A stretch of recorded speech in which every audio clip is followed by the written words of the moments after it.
Yehey!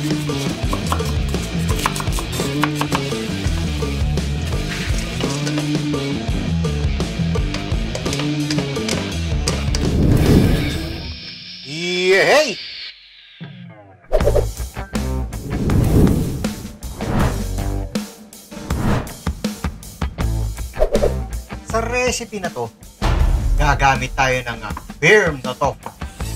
Ikakat lang natin to into cubes. Tapos i-breading natin ng flour,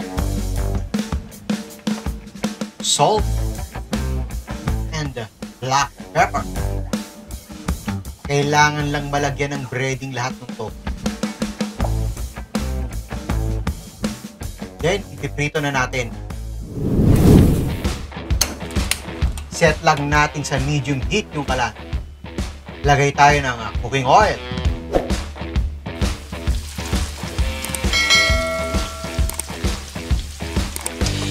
Paghihiwa-hiwalayin lang natin yung tofu. Yan.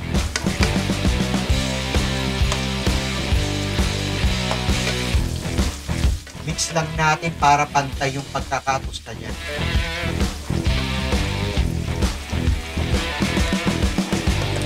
Pag golden brown na, i-set aside natin. Iyon, no? Kita mo naman, ang crunchy na. Next, gagawa naman tayo ng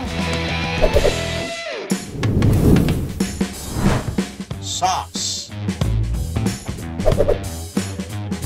Mayonnaise, sriracha, vinegar, and sugar.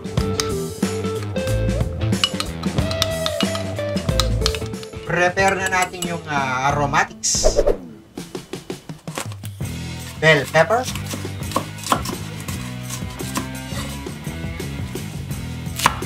red onion,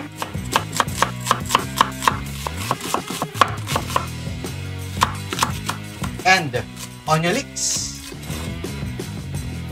Then maglalagay tayo ng cooking oil and butter.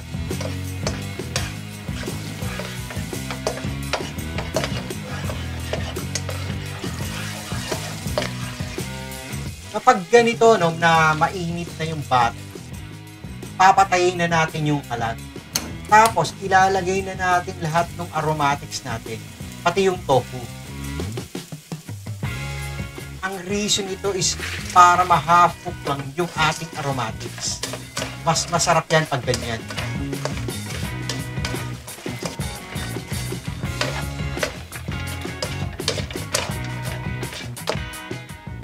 Then, lagay tayo ng soy sauce.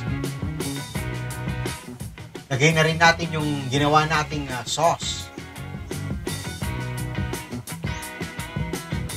Mix lang natin. Ay, ang bango. Ramdam ko yung crunchiness niya, no? Ayos na ayos to. Level up na level up yung ating tofu. Dapat itry nyo rin to. Garnish tayo ng celery. Pwede rin namang parsley kung gusto. Ayos na ayos ng pulutan. Pwede to. Ayos na yung ating level up na tofu. Guys, ito titikman na ngayon natin. Yeah!